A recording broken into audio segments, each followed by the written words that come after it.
Baba ina za ka ne mulki an yango gida zani zauna da yanwa.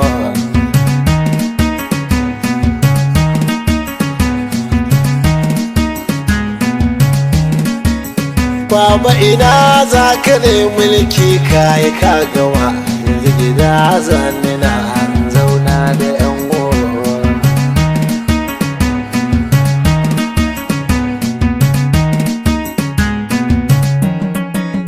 Na tuna sanda mun ka kammala mulki a tenuwa, muka yi handu oba fuskoki babu damuwa, babu kwatan kwacin mu tsafa a jiki na mu nutsuwa, muka sako rasa zakatan mu fa babu damuwa.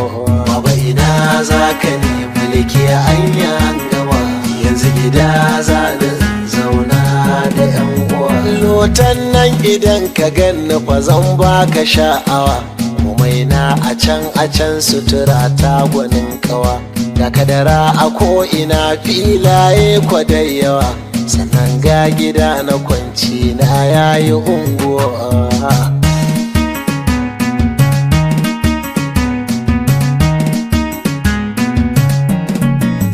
Ga tsirrai cikin furanni sawa ka sha'awa, sannan ga ma'aikatan hidima sun yi min yawa, ga mai ban ruwa na shuka ga mai